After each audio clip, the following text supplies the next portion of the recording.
Hello, thank you for joining us today and welcome to this webinar hosted by the Aurelius Foundation.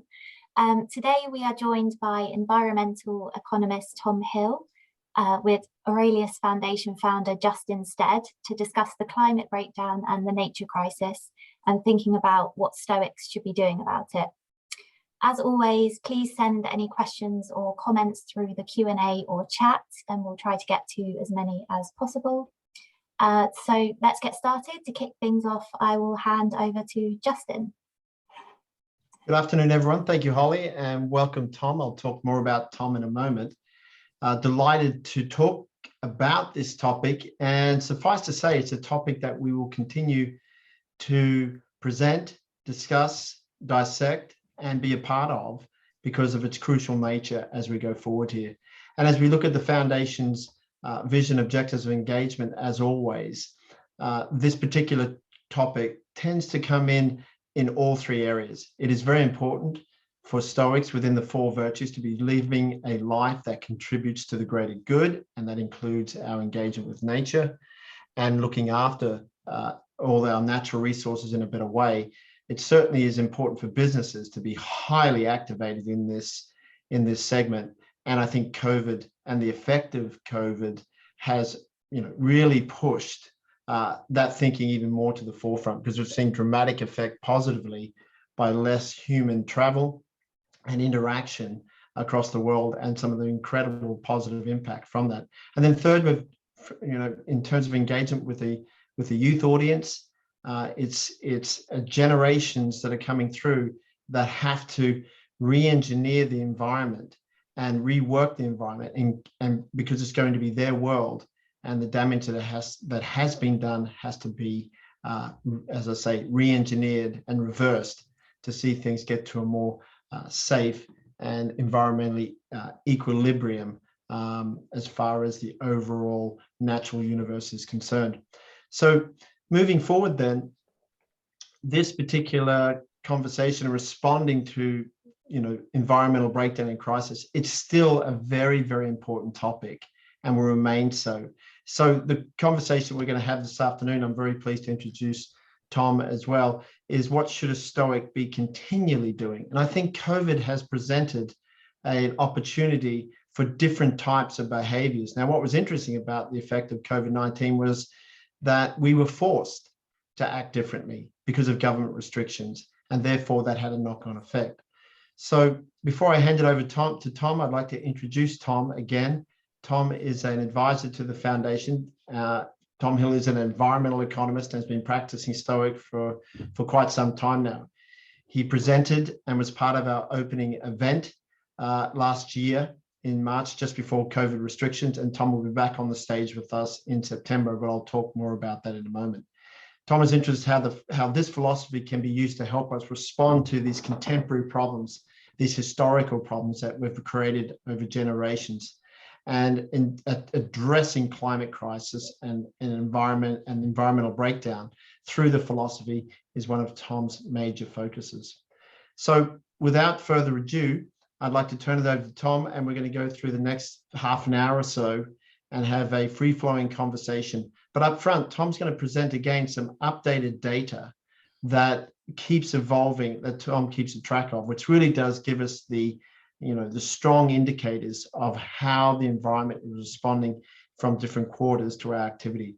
So Tom, welcome as always to the Foundation. We're so glad that you're a part of us. You're our resident practicing Stoic and environmental economist, and we're very grateful for your partnership and support. So Tom, over to you. Thank you very much. Thank you, both Justin and Holly there for the introduction.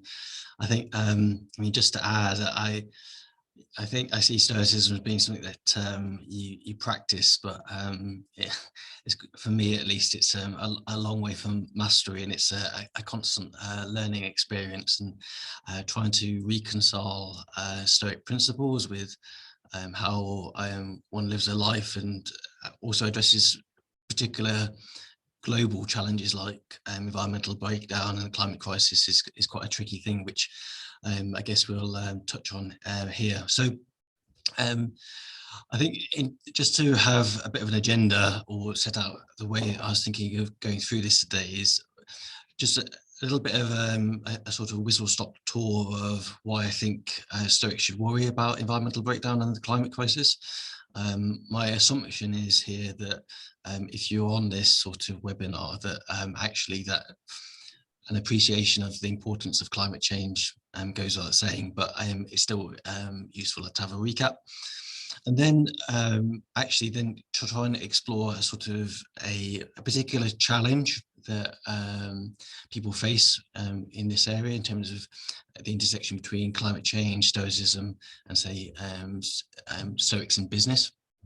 And then working with Justin is just to kick it around a bit and have a bit of a discussion on it, and actually what our take is on that, and then maybe to open that up into some questions. So I think, so why should we as Stoics worry about environmental breakdown?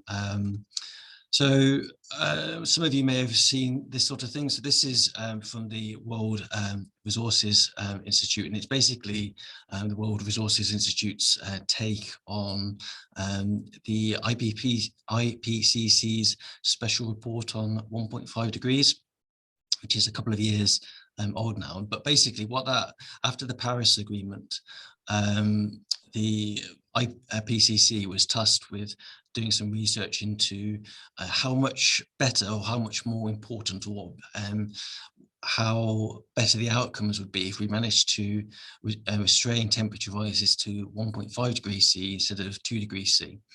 And what they found is that actually the difference is significant.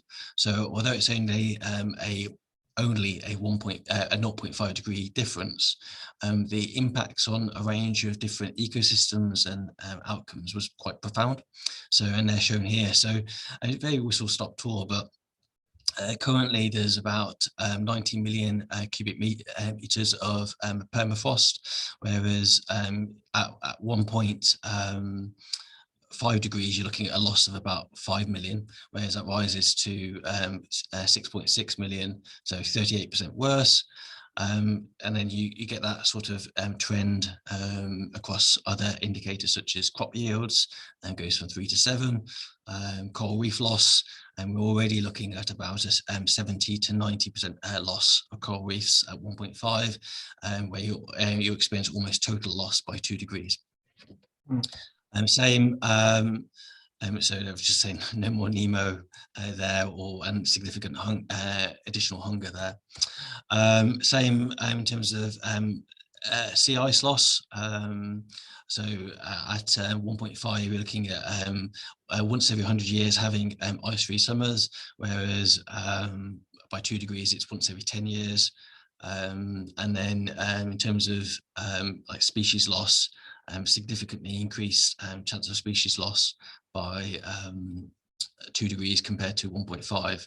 So then the question is, well, how well are we doing? So, I mean, these are global historical emissions of carbon, and what we need to get to, so based upon current trajectories, that we're going to burn the remaining threshold within about 9 years.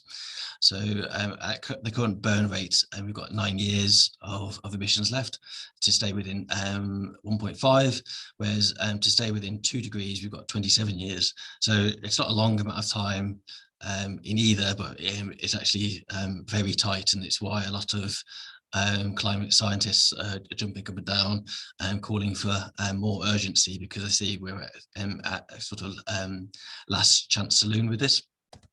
And that's basically the sort of emissions trajectory that we need to get to in order to stay within about a 1.5 degree reduction. So we've been rising almost exponentially up until recently on a global level, and we need to go pretty much super exponentially in order to stay within a 1.5 degree rise in temperature. So profoundly challenging target there. And then Tom, from your standpoint, and looking at the data that you continuously look at, you know, despite the challenge, it's very clear what needs to be done. Would you agree? In terms of the goals, at least. Yeah, well, in terms of what we need to do, it's very clear. I think what we'll get onto later is, in many ways, this isn't really, I mean, often within the media, and within political debate, it's presented as a technical challenge. But in reality, it's more of a political challenge than a technical challenge. And I think overcoming that politics, and I mean, I think in order to actually achieve that sort of profound reduction, we have to have quite significant changes to the way that we do things. Yeah. And I think that's what's challenging, and tackling political inertia at the speed that's required. And I think there's a degree of taking on vested interests that sometimes gets missed out within political discourse on it. Yeah, yeah, no, very true. And then, so I mean, and then the other point is so this is not just about the climate crisis, but environmental breakdown more broadly, and across other planetary boundaries. So I forget what it's called, so the Institute has basically looked at the planetary boundaries. I think it's the Stockholm Resource Institute, yeah. Has basically looked at different planetary boundaries. And effectively what it shows is that on here, the blue line is showing what a sustainable level of emissions or consumption are across each of these different planetary boundaries. And as you can see, that under most of them, we're significantly exceeding the boundaries. And then the G7 average is profoundly exceeding those boundaries. But it's not even just a case that actually we're a bit. So if you imagine that actually the G7's emissions were just ignored or taken out completely, then actually, so with the whole of the rest of the world, even on the rest of the world's level of consumption, we're still significantly exceeding planetary boundaries. So we have a profound challenge ahead of us in terms of actually bringing our the way that we live and the way that we run our businesses in line with planetary boundaries. And I think people are beginning to get the scale of the challenge, but with a very few exceptions, even the most ambitious are struggling to scale to the level of challenge that's needed. So that's the whistle stop tour. It begs the question of how we should respond. And so I follow a lot of climate scientists on Twitter, and it's quite interesting if you look at that. And this is just one tweet that I picked up on it. So I called it a twanecdote. And it basically shows some of the discourse or the kind of conversation that I'm seeing on Twitter. And now I'm not necessarily advocating this view as being correct, and a lot of this will come down to our own political persuasion and viewpoints. But I think it raises an interesting perspective, and I know Julia Steinberger, so she's a professor, an ecological economist, and she teaches a lot about ecological economics, and she's quite critical of mainstream political thought, and she has, you could argue, quite a radical point of view. And what she's kind of, I think, bringing out here is that actually that sort of mantra of kind of avoiding climate change with shifting toward kind of systems change. And what her quote here of Robert is basically saying that he basically declined to be involved in the IPCC report on Working Group 3,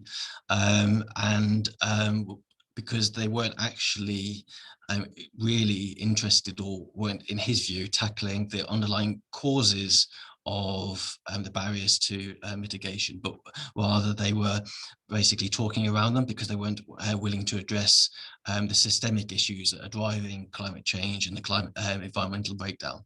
And I think, if I'm honest, in my experience, that sort of the degree to which you see this as a systemic issue, and then how you integrate that into the way that we live our life and the way that we engage in our own professional environments. A lot of my peers end up talking about this, and it presents quite a dilemma, and it also presents quite interesting fodder from a sort of Stoic point of view. So what does a Stoic do in this sort of context? And then there's different ways you can handle that. So And I think the specific context we find ourselves in, so not everybody will be in the same. So some of us might work for charity, environmental charities, and feel that actually our work is quite aligned with challenging that, and we feel quite aligned.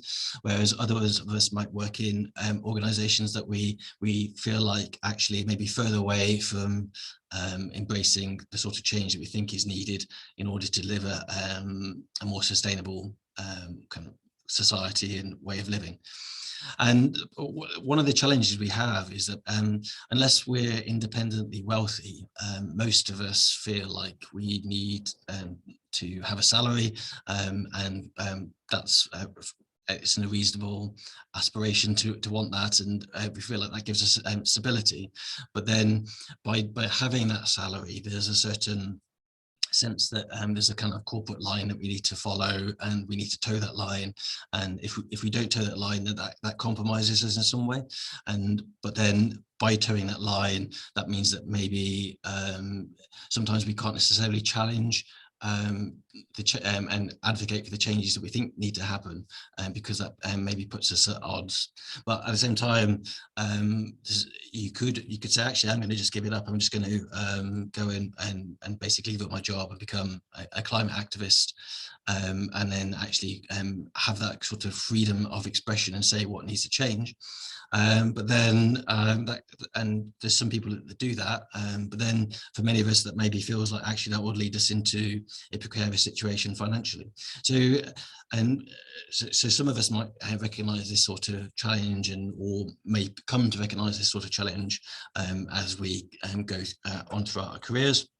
I think it's a pretty interesting one, which leads on to the next comment here, where you're talking about it's better to try and improve things from the inside, or should position ourselves as change agents from the outside. And we'll get to that in a moment.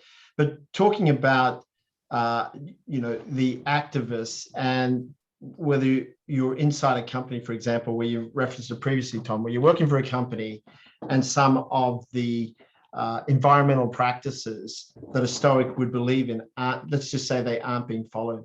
What I think is interesting in the last 12 months, and I think, again, the COVID restrictions and the pressure coming on companies to be absolutely whiter than white and be pushing hard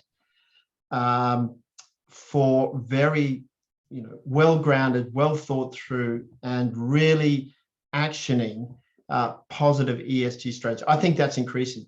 Now, suffice to say, recently there was, even this week in the Times, there's a retail company that I won't name on this particular webinar, but it's been called out severely a number of months ago, and it's been recalled out in the last week or so. Suffice to say that the company is not doing enough in terms of certain areas of its ESG strategy and certain areas around anti-slavery and greater good participation. And I find it interesting that the company's senior management have been called out very severely in the public domain 12 months ago. They then took a position they were going to activate a revised strategy. And then they've been called out again in the last week or so, saying, look, you're not doing it fast enough. It's not acceptable. And what I think is interesting, to your point, Tom, is the people working at that company need their jobs, need their salaries. We accept that.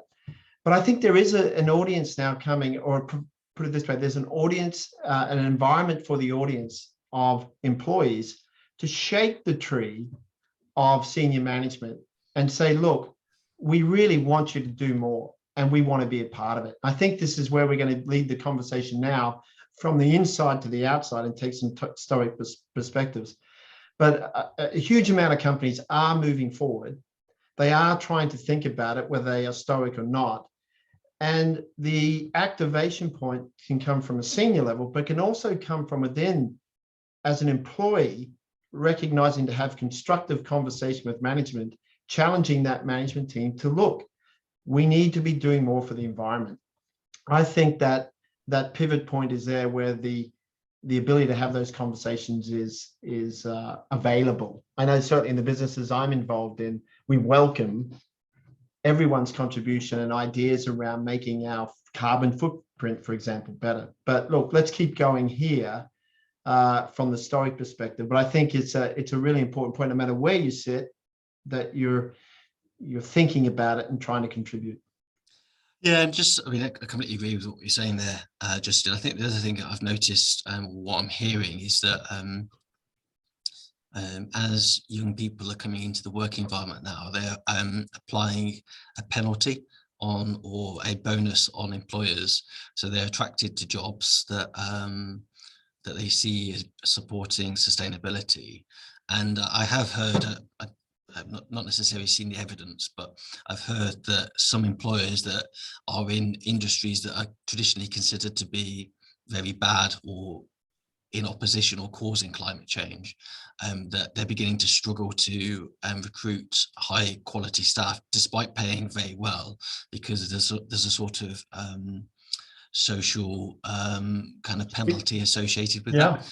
And so I think that kind of reinforces what you're saying there. And I think you're also beginning to see it in terms of shareholder revolts. So earlier on in my career, so started working on this sort of 15, 20 years ago, early on in my career, that never really happened.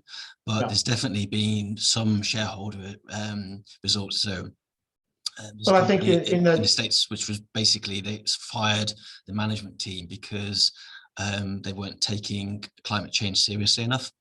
No, I think that and even the example that was in the Times this week, that at the AGM, 12% of the voting shareholding position put forward a motion that one of the senior directors should not be reinstated to the board, because their remit was to move the ESG strategy forward and to take care of very important matters around anti-slavery.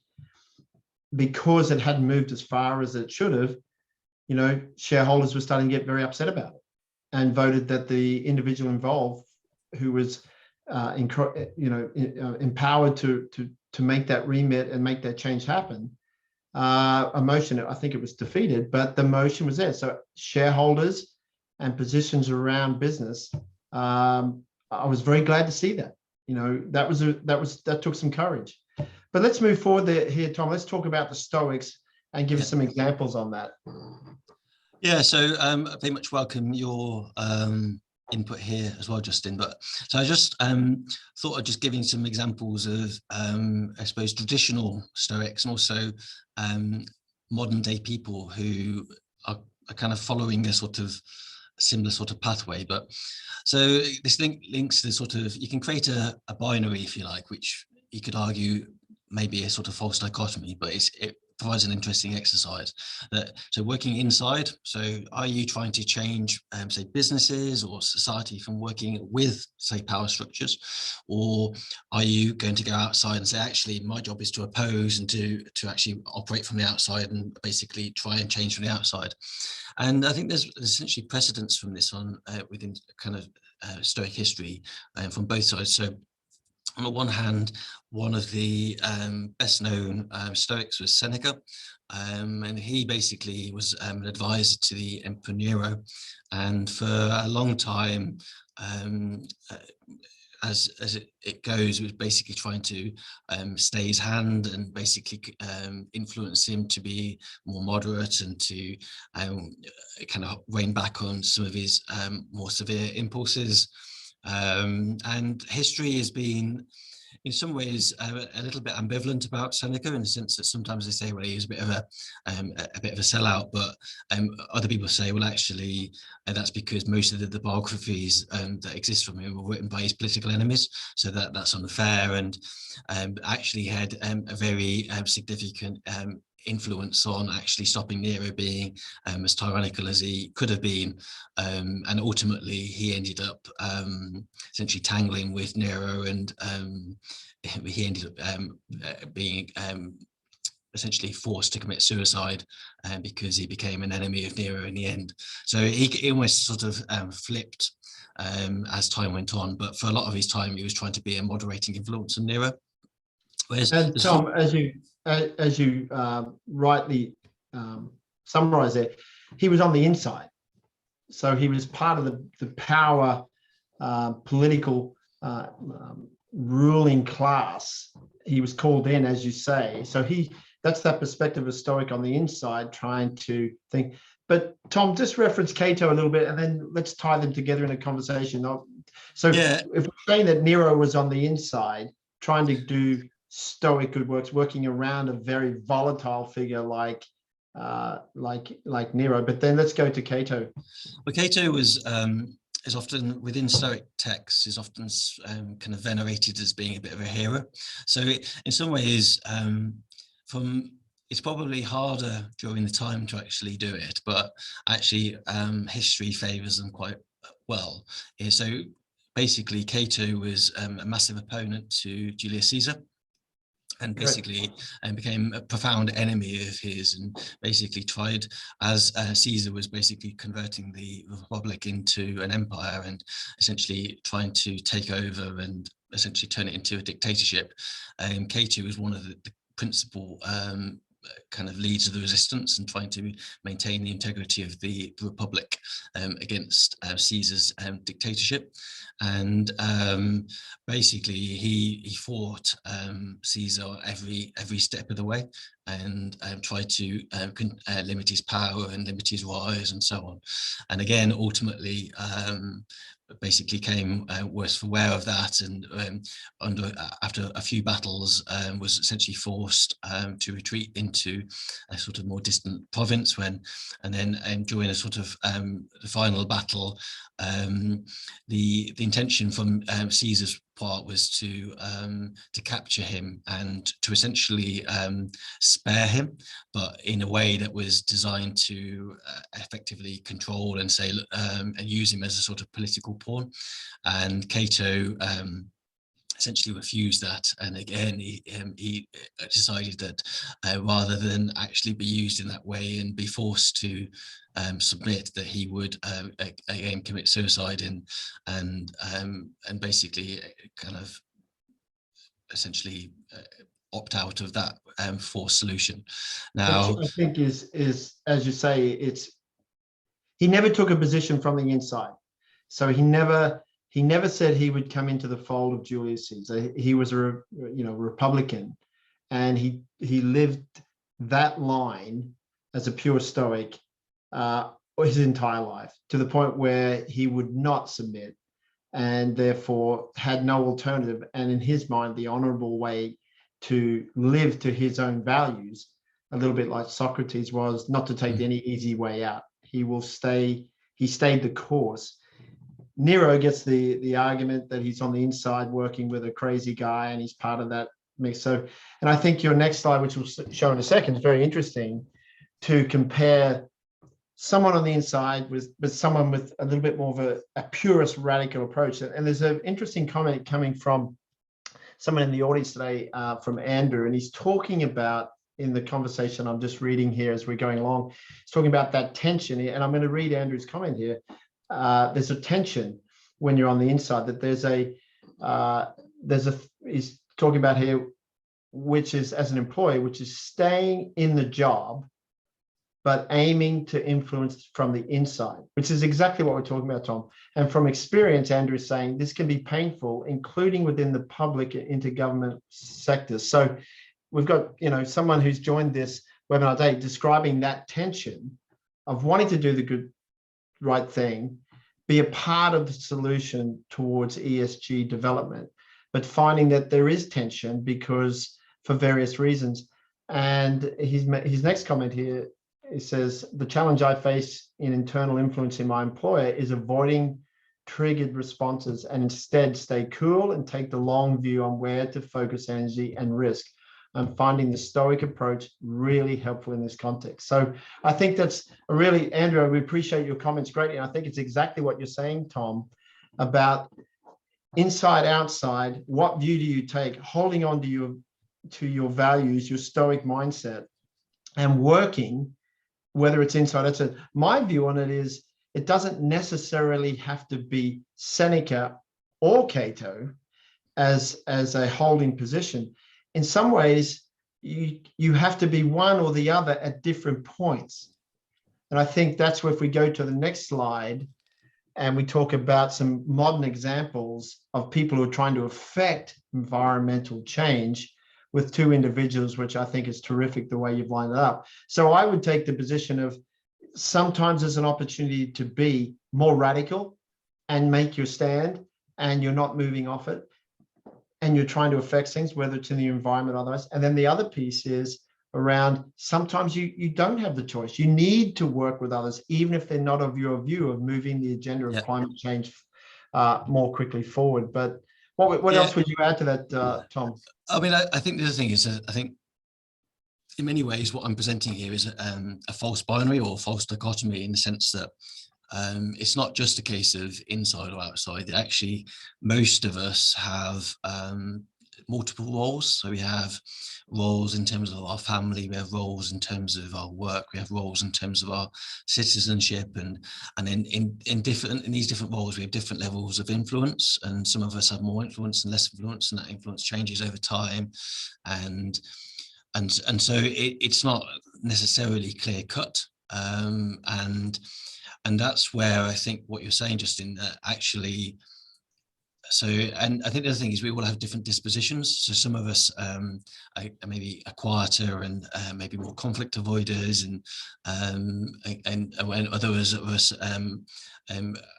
maybe can express ourselves more easily or more confidently. And so there's quite a lot of different dimensions to this in terms of actually working out how one practices virtue under different contexts, and the degree to which you can try and grow your influence towards virtuous ends. And I think that provides quite an interesting, I mean, this whole subject matter provides an interesting exercise for Stoics to practice Stoicism on, because it's such a profoundly challenging topic that it scales from both the individual actions in terms of we choose every day towards the sort of the global way, the kind of the cosmopolis in terms of the way that we interact with society at large and the planet as a whole, and all of the life on it.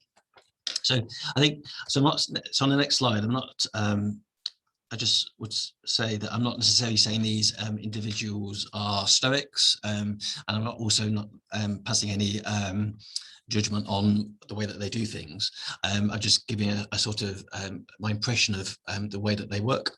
So both of these individuals in their way had a profound impact on climate related discourse. So on the left hand side you've got Dame Ellen MacArthur, who set up the Ellen MacArthur Foundation, and that's within kind of professional sustainability circles. The Ellen MacArthur Foundation is well known in terms of advocating for a more circular economy. So rather than having what they call a take, make and dispose, and a sort of wasteful process, the idea being that you reinvent business so that actually it's more circular, and that the waste products from business become the sort of inputs to other products and services, and that you design out waste and make it more circular. Now, that's a very working with approach in my view, and that basically, as the story goes, Ellen MacArthur, when she was on her boat sailing across the Atlantic, she noticed how basically she had no more resources coming in, and she had to make do with what she's got, and how I think she talked about having a Mars bar, and then actually when she had that Mars bar, she just saw the waste associated with that, and that was something that she either had to throw overboard, which she felt from the way that she was brought up felt kind of quite obscene to do that, or actually they were beginning to stack up, and that by the time she got over the side she had this stack of waste, and it became this sort of almost like a meditation for her that actually she reflected on, which caused her to open up this foundation.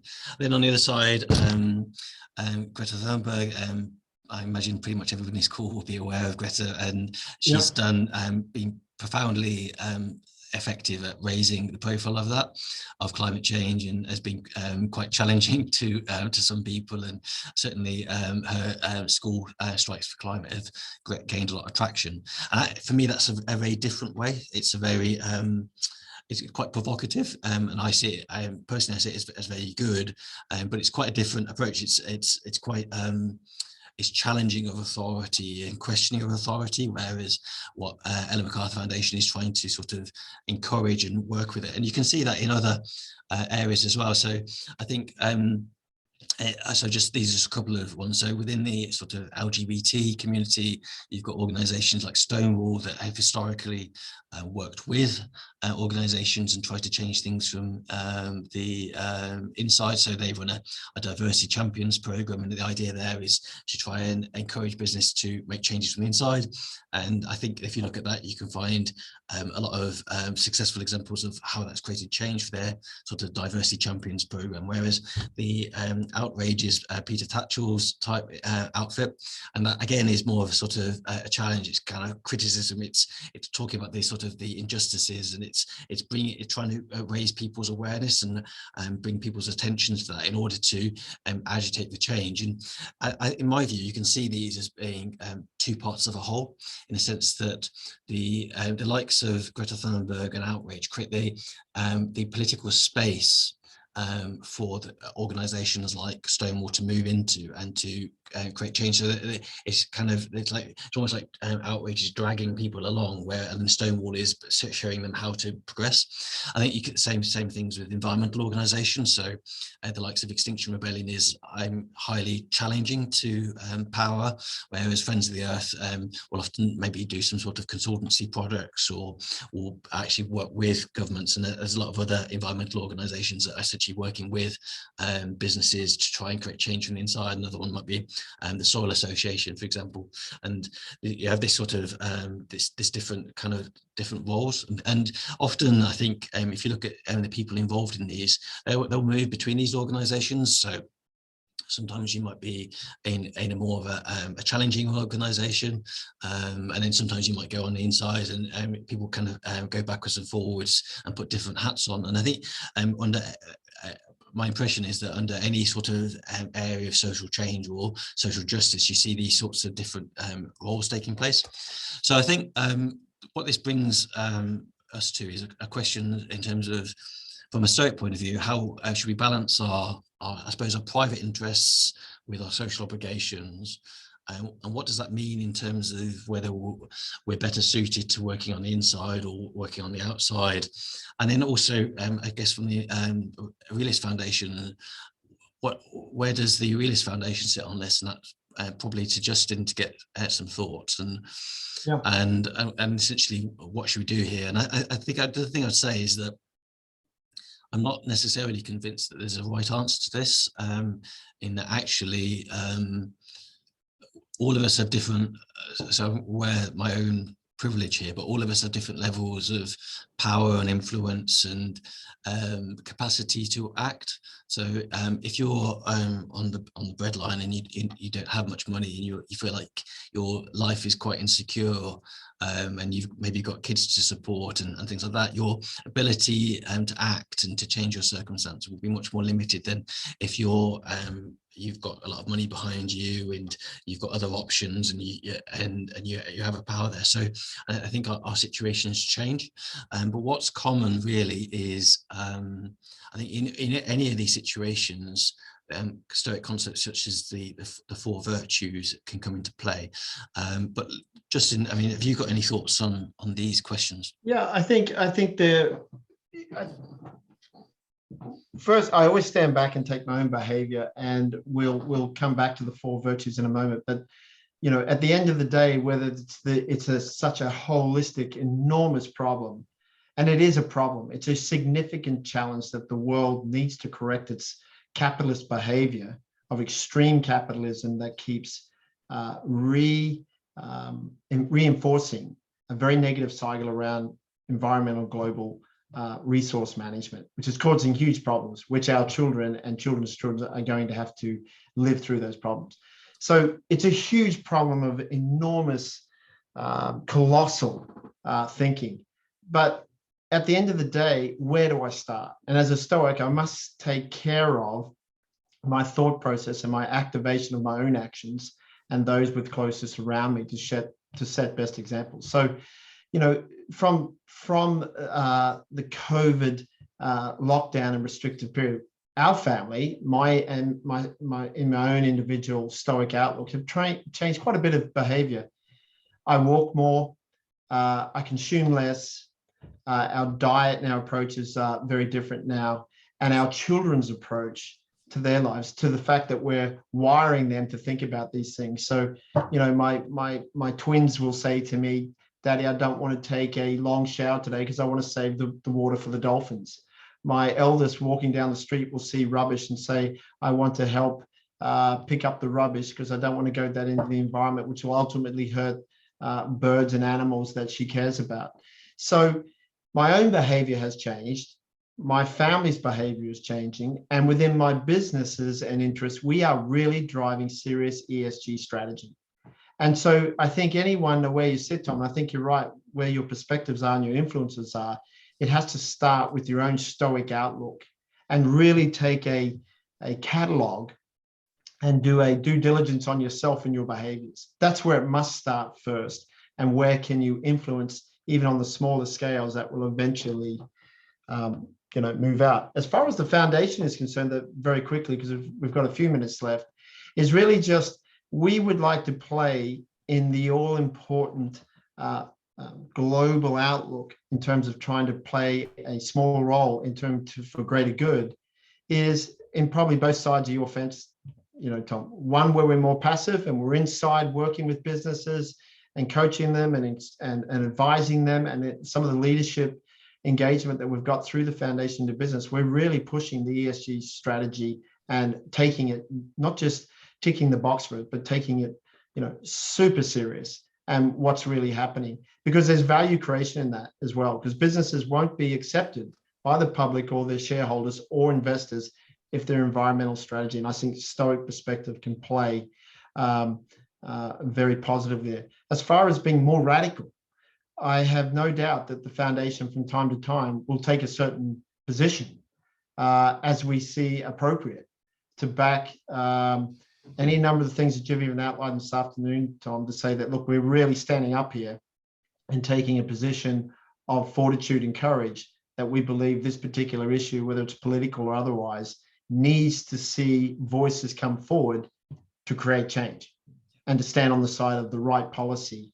So I think all of those things, if I look at the three questions here, you've got to take an account of yourself and your influence. Point two is you can move between each side of being working within and being more radical, if you will, to make a stand. And I think the foundation, as we go forward here, and the team that we have pulled together, will be taking positions on both sides on a consistent basis, Tom. And if you look at the next slide, Tom, when we look at the values, you know, any sort of Stoic approach to environmentalism, you know, it's got to be wise, it's got to be sensible, but is it the right thing to do? Of course. Is it temperate? Well, to peel back all those stats and to see them more in a holistic and positive way, Tom, that you've outlined at the start of this, it's going to require more moderate behavior and change in behavior. So moderation is coming in. Is it fair and just? Well, we are all part of nature, as the Stoics continually emphasize, and therefore, is it just and fair for us to act with more temperance and wisdom and fairly within the environment? Well, of course it is. So that's obviously a major green tick as well. And then finally, courage is super important in terms of our own actions and being more disciplined, and then at times taking some radical positions to step in and make some reverse changes happen that the environment is requiring. Otherwise, it's just going to be a complete disaster. And we're certainly looking into very precarious situations based on all the statistics that you lined up before, Tom. So, Tom, what would you add to that? And we'll go to key takeaways. Yeah, so just one thing, I just noticing comments in the chat as well. So Andrew mentioning, so the additional topic, which is, I suppose, climate despair and climate-related or environment-related anxiety, and mentioning that there's generating a tidal wave of anxiety, depression, and negative behaviours. And I certainly am seeing increased discussion about that, and this kind of rising concept of climate anxiety, and also people talking around like worried about whether they should have children because of what sort of society they're bringing them into it, and that sort of thing. And then just Andrew's point that actually Stoicism, these sorts of virtues can also help with that in terms of actually how we deal with the anxiety. I think some people will know that things like cognitive behavioral therapy heavily based and influenced on Stoic concepts, and CBT is a well-known tool for managing anxiety and working out what's within your control and what's not within your control, and adjusting your behavior accordingly. So I think that's a good point to make. So the key takeaways, see if I can move it on. Key takeaways. So I think basically my key takeaways with this, or my observations really, are that actually it's not really, although I present it as a binary, it's not really that clear cut about whether a law should always be inside and outside, but requires a degree of judgment on where we are, and that will be subject to essentially our position in life and how much influence we have and how much leeway we have to act on that. But we can use Stoic concepts around virtue to influence the way that we engage with that, and maybe push ourselves to maybe be more brave in the roles that we take and the challenges that we put forward. I think that I think that's basically what I've set out on those 3 points. And I would endorse all that. And in closing comment, we'll just have a couple of administration issues in a moment. But I would endorse all that, Tom. And I think the Stoic concept of control and taking responsibility for my own actions really comes into the contributions around your influence as an individual in contributing to the greater good and the environmental movement, whether that's within your own activities and the choices you make around travel, around consumption, how you influence your immediate family, and then even moving into the more difficult time of consideration is when you're inside a business, making sure that your voice is heard in an appropriate or stronger or courageous manner, that you're asking and hoping and influencing and contributing to your, whatever your employment status is or your environment there, that it is important. And as mentioned, as a CEO and having other senior leaders around me, we are extremely open to the voices coming through, trying to challenge us and businesses to be much more conscious and leading the ESG drive, because it's so important. So, Tom, thank you so much for today. I think we've got a couple of points at the end. We've just got a number of things coming up in September. There's some great recommended readings. So you want to comment here at all? Anything you'd add? Talking. So one of the ways of thinking about, I suppose, practicing virtue is maybe looking at some of the people I mentioned earlier, and you could look at the contemporary examples, but looking at Seneca's position within the court of Nero, and then look at his writings and maybe juxtaposing what his aspirations were with the situations he found himself in. The same you could do that with Cato, and looking at that, and then interrogating the way that our businesses engage on CSR. But that links to what Justin was saying. Yeah, no, absolutely great. Tom, thanks so much for today. I think it just highlights the importance of this issue and living a Stoic life, right down to your own individual decisions. And Tom, we look forward to having you on the stage with us again in September, which is one point I just want to emphasize. We're looking forward to hopefully having an event in London, similar to the kickoff event last year, potentially larger in scale, subject to somewhat of a normalized or back towards normalized without restrictions and so forth, but we'll see where we go on that. We've got an online Stoic course, which is being brilliantly put together by Eve Richards, which we're very excited about, and that will be coming live in the next months.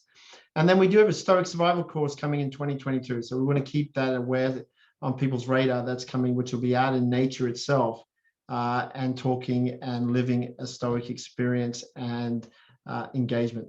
So on that note, Tom, thanks so much as always. Look forward to seeing you in September, and we'll be back live with a webinar in the next few weeks. So thanks for everyone for joining us, and we look forward to seeing you all soon. Thanks again. Thank you very much for having me.